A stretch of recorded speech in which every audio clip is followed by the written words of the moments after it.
Nagarjuna studio motion capture ల్యాబ్లో మహేష్ రాజమౌళిలా Varanasi. Indian motion capture టెక్నాలజీతో అదిరిపోనున్న వారణాసి. ఇంతకీ మోషన్ క్యాప్చర్ టెక్నాలజీ అంటే ఏంటి? అన్నపూర్ణ స్టూడియోస్లో నాకు క్రియేట్ చేసిన ఆ ల్యాబ్ ఏంటి? హవెల్లు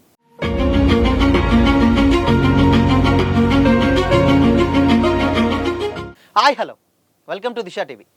తెలుగు సినిమా ఇప్పుడు ప్రపంచవ్యాప్తంగా సత్తా చాటుతుంది. టాలీవుడ్ ఫిల్మ్ మేకర్స్ హాలీవుడ్ రేంజ్లో తెలుగు సినిమాలను తీస్తున్నారు. ఎప్పటికప్పుడు సరికొత్త టెక్నాలజీని అందిపుచ్చుకుంటూ బిగ్ స్క్రీన్పై అద్భుతమైనటువంటి సినిమాలను ఆవిష్కరిస్తున్నారు. ఈ క్రమంలో ఇప్పుడు ఆధునిక టెక్నాలజీలో తెలుగు సినీ ఇండస్ట్రీ మరో ముందడుగు వేయడానికి అన్నపూర్ణ స్టూడియోస్ కొత్త టెక్నాలజీని రెడీ చేసింది. హాలీవుడ్ స్టూడియోలకే పరిమితమైనటువంటి వరల్డ్ క్లాస్ మోషన్ క్యాప్చర్ టెక్నాలజీని అందుబాటులోకి తీసుకొచ్చింది. మోషన్ క్యాప్చర్ టెక్నాలజీతో Hollywood film makers visual wonder create చేస్తున్న సంగతి తెలిసిందే. అవతార్ లాంటి సినిమాలు ఈ టెక్నాలజీ సాయంతోనే తీశారు. ఈ టెక్నాలజీ కోసం తెలుగు మేకర్స్ ఇతర దేశాల స్టూడియోలపై ఆధారపడాల్సి వచ్చేది. అయితే ఇప్పుడు భారతదేశంలోనే అతిపెద్ద మోషన్ అండ్ పర్ఫార్మెన్స్ క్యాప్చర్ టెక్నాలజీని A&M మోషన్ క్యాప్చర్ ల్యాబ్ పేరుతో అక్కినేని నాగార్జునకు చెందినటువంటి అన్నపూర్ణ స్టూడియోస్ బుధవారం ప్రారంభించింది. టాప్ డైరెక్టర్ SS రాజమౌళి తన చేతుల మీదుగా ఈ ల్యాబ్ను ఆవిష్కరించారు. అన్నపూర్ణ స్టూడియోస్, బాహుబలి నిర్మాత శోభు యార్లగడ్డకు చెందినటువంటి Mihira visual labs, Hollywood company Animatrik film design సంయుక్తంగా ఈ మోషన్ క్యాప్చర్ టెక్నాలజీని అందుబాటులోకి తెచ్చాయి. రాజమౌళి గతంలో అన్నపూర్ణ స్టూడియోస్లో ఏర్పాటు చేసిన డాల్బీ సినిమా ప్రాసెస్ సౌకర్యాన్ని ప్రారంభించారు. ఇక ఇప్పుడు మోషన్ క్యాప్చర్ టెక్నాలజీని ఆవిష్కరించారు. ఈ విషయాన్ని అన్నపూర్ణ స్టూడియోస్ సంస్థ రాజమౌళి సోషల్ మీడియాలో షేర్ చేసుకున్నారు. Rajamouli present super star Mahesh Babu హీరోగా వారణాసి అనే గ్లోబ్ ట్రాటింగ్ యాక్షన్ అడ్వెంచర్ మూవీని తెరకెక్కిస్తున్న సంగతి తెలిసిందే. ఇందులో కొన్ని ఇంపార్టెంట్ సీన్లను అన్నపూర్ణ స్టూడియోలోని A&M మోషన్ క్యాప్చర్ ల్యాబ్లోనే షూట్ చేసినట్లు రాజమౌళి తెలిపారు. ఫైనల్గా హైదరాబాద్లోనే world class motion capture facility అందుబాటులోకి వచ్చినందుకు చాలా హ్యాపీగా ఉందన్నారు.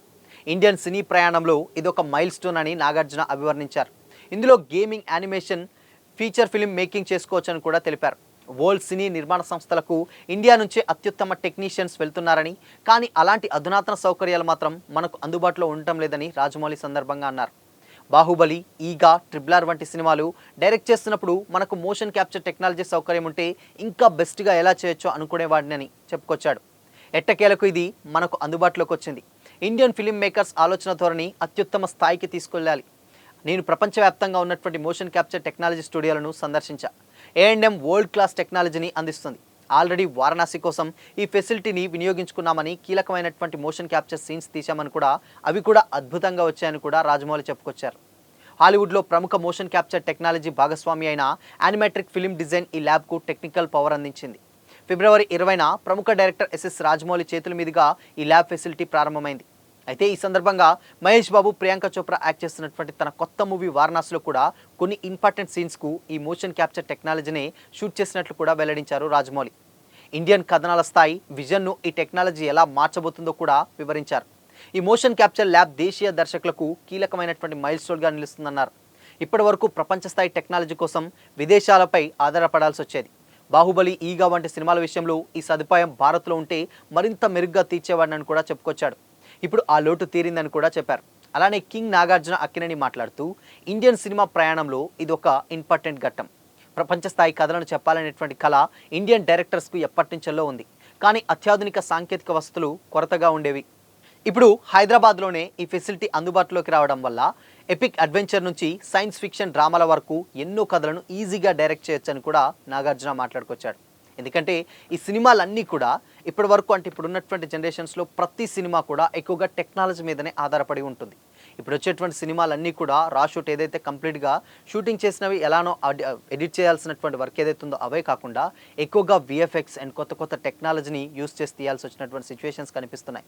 ఈ టెక్నాలజీకి మేజర్గా స్టార్టింగ్ అద్దం కట్టింది డెఫినెట్గా SS రాజమౌళి అనే చెప్పొచ్చు. అందులో బాహుబలి కావచ్చు, RRR కావచ్చు, దాని తర్వాత లేటెస్ట్గా ఇప్పుడు వచ్చేటువంటి వారణాసి సినిమాలు, ఇవన్నీ కూడా కొత్త టెక్నాలజీని, ఆ VFXని అద్భుతంగా తెలుగు ఆడియన్స్కి చూపించినటువంటి డైరెక్టర్లో SS రాజమౌళి ఒకరు. అండ్ ఆ టైంలో, ఈగా టైంలో, అంటే ఈగా అనేది అప్పుడు ఉన్నటువంటి టైంలో ఈగా అనేది చాలా చాలా చాలా ఇబ్బందికరమైనటువంటి సినిమా. అంటే తీయడానికి టెక్నికల్గా దాన్ని కంప్లీట్గా అంటే ఎన్నో ఒడిదొడుకులు ఫేస్ చేసి అంటే ఎక్కడెక్కడనో స్టూడియోస్ అవన్నీ తిరిగి కంప్లీట్గా ఈగాని మన ముందుకు తీసుకొచ్చాడు జక్కన్న. అంటే ఇంత ఫెసిలిటీస్ లేని టైంలోనే ఈగాని ఒక పర్ఫెక్ట్ ఫిలింగా మనకి ఎక్కడ కూడా కొంచెం కూడా విఎఫ్ఎక్స్ ఇబ్బంది కాకుండా అలాంటి ఒక సినిమాని అందించారు జక్కన్న. అండ్ ఇప్పుడు ప్రజెంట్ అంటే 2026 జనరేషన్స్లో ఉన్నాం. ఇప్పుడు వచ్చే సినిమాలు అన్నీ కూడా అలాంటి కథలనే ఎక్కువగా డిమాండ్ చేస్తున్నాయి. మేజర్గా విఎఫ్ఎక్స్ అనేది చాలా చాలా ఇంపార్టెంట్గా మారింది. లైక్ హరిహర వీరమల్లు లాంటి సినిమాల్లో కూడా విఎఫ్ఎక్స్ బాలేవనే ఎక్కువగా విమర్శలు వచ్చాయి. ఇప్పుడు సినిమా కూడా మేజర్గా ఏంటంటే విఎఫ్ఎక్స్ ఎంత బాగుంటే సినిమా అంత జనాల్లోకి వెళ్తుంది, అంత సక్సెస్ని చూస్తుందన్న టాక్ కూడా ఉంది ఇప్పుడు. అందుకోసమనే ప్రతి డైరెక్టర్ కూడా ఏం చేస్తున్నారంటే విఎఫ్ఎక్స్ మీదనే ఎక్కువగా ఫోకస్ పెడుతున్నారు.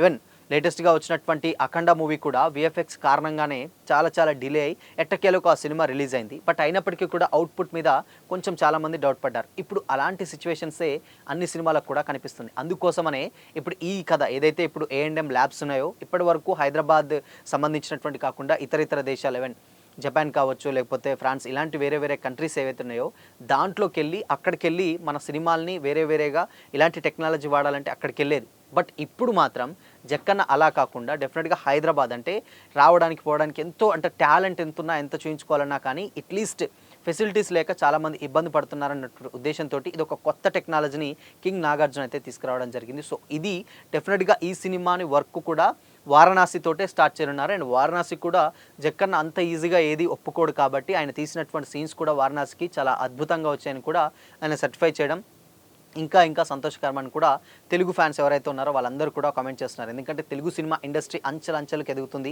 ఇప్పుడున్నటువంటి టైంలో అంటే పాన్ ఇండియా రేంజ్లో ప్రతి ఒక్క సినిమా కొన్ని వందల కోట్ల బడ్జెట్తో తెరకెక్కుతుంది. హీరోల రెమ్యునరేషన్స్ పెరిగాయి, మార్కెట్ పెరిగింది, అండ్ తెలుగు సినిమా స్థాయి కూడా ప్రపంచ స్థాయికి వెళ్ళిపోయింది. ఇప్పుడు ఇక వారణాసి తోటి గ్లోబల్ లెవెల్లో కూడా తెలుగు సినిమా జెండా హాలీవుడ్ మీద పాతిన ఆశ్చర్యం లేదని కూడా చాలామంది సినీ విశ్లేషకులు అయితే భావిస్తున్నారు. ఇప్పుడు అలాంటి సినిమాలు తీయాలంటే డెఫినెట్గా ఎంతో కొంత టెక్నాలజీ డెఫినెట్గా అప్డేట్ అయి ఉండాలి. అందుకోసమనే ఇలాంటి టెక్నాలజీస్ కావాలి. అండ్ దానికి తోడే ఎక్కడెక్కడో తిరిగేదానికంటే ఇప్పుడు ఈ టెక్నాలజీ తోటి చాలా కొత్తగా అండ్ రాబోయేటువంటి సినిమాలన్నీ కూడా మోషన్ టెక్నాలజీ అంటే చాలా పర్ఫెక్ట్గా అంటే అట్లీస్ట్ ఏంటంటే చాలా రియలిస్టిక్గా అండ్ మేబీ అంటే ఇప్పుడు ఉన్నటువంటి విఎఫ్ఎక్స్ కావచ్చు, గ్రాఫిక్స్ ఇవన్నీ కూడా కొంచెం ఎక్కడో డిసప్పాయింట్ చేస్తూ ఉంటాయి. బట్ అవన్నిటికీ చెక్ పెడుతూ కూడా అంటే హైదరాబాద్ ఇంకోటి దీనివల్ల ఏంటంటే బడ్జెట్ సేవ్ అవుతుంది. ఎస్పెషల్లీ వేరే కంట్రీస్కి వెళ్ళి అక్కడ దాకా వెళ్ళి అండ్ టీం అంతా వర్క్ చేయాలంటే చాలా ఇబ్బంది. వాళ్ళన్ని ఖర్చులు అండ్ దాని తర్వాత రకరకాలైనటువంటి ఎక్స్పెన్సెస్ ఉంటాయి. సో ఇక్కడ హైదరాబాద్లో అది కూడా అన్నపూర్ణ స్టూడియోస్లో ఓపెన్ చేస్తే డెఫినెట్గా అవన్నీ కూడా వాటిని మేనేజ్ చేయొచ్చు. అండ్ బడ్జెట్ అంటే సినిమాకి ఇంకా ఎంత ఖర్చు పెట్టాలో పెట్టి అవుట్పుట్ని అంత 100% ఇవ్వడానికి ఇదొక మంచి పరిణామం అని కూడా చెప్పొచ్చు. In case Telugu cine makers అందరికీ ఎవరైతే ఉన్నారో వాళ్ళందరికీ కూడా ఈ టెక్నాలజీ హైదరాబాద్లో రావడం చాలా చాలా సంతోషం అని కూడా చాలామంది కామెంట్ చేస్తున్నారు. సో చూడాలి మరి ఈ టెక్నాలజీ తోటి జక్కన్న వారణాసిని ఎలా డైరెక్ట్ చేశాడు అండ్ దాని తర్వాత ఆ సీన్స్ ఎలా ఉండబోతున్నాయో కూడా తర్వాత కొన్ని ఇంటర్వ్యూస్లలో చెప్పేటువంటి ఛాన్సెస్ కూడా ఉన్నాయి. బట్ ఏదేమైనప్పటికీ కూడా ఇలాంటి ఒక కొత్త టెక్నాలజీ ఇప్పుడు హైదరాబాద్లో రావడం, అది కూడా వారణాసి లాంటి ఒక గ్లోబల్ మూవీకి ఫస్ట్ వర్క్ చేయడం, అది కూడా జక్కన్న లాంటి డైరెక్టర్ సర్టిఫై చేస్తాడంటే నిజంగా తెలుగు సినిమాలు ముందు మరింత స్థాయికి వెళ్ళడంలో కూడా ఎలాంటి డౌట్ అయితే లేదు. సో చూడాలి. ఇన్ కేసు బిజినెస్ పరంగా చూసుకుంటే మాత్రం ఆబ్వియస్లీ కింగ్ నాగార్జున అన్ని రకాలుగా ఇప్పుడు లేటెస్ట్గా నైజాంలో బిజినెస్కి ఏదో డిస్ట్రిబ్యూషన్కి సంబంధించినటువంటి స్టార్ట్ చేశారు కెరీర్.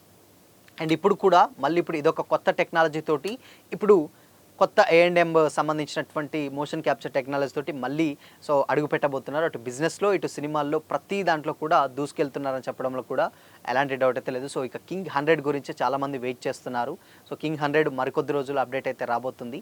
కాబట్టి మేబీ ఇటు వారణాసి అండ్ దాని తర్వాత ఇటు కింగ్ 100 ఇలాంటి సినిమాలన్నీ కూడా కొత్త టెక్నాలజీ తోటి ఇవన్నిటితోటి తెలుగు సినిమా ఆడియన్స్ని పలకరించబోతున్నలో కూడా చాలామంది ఈగర్గా వెయిట్ చేస్తున్నారు. సో ఇలా సినిమాలు ఎలా ఉండబోతున్నాయో సో చూడాలి. మరి ఈ టెక్నాలజీ ఎలా ఉంది ఏంటి అని తెలియాలంటే మాత్రం వారణాసి రిలీజ్ అయ్యేంత వరకు మాత్రం వెయిట్ చేయాల్సిందే. సో మరి ఈ టెక్నాలజీ హైదరాబాద్లో రావడంపై మీ ఒపీనియన్ ఏంటి?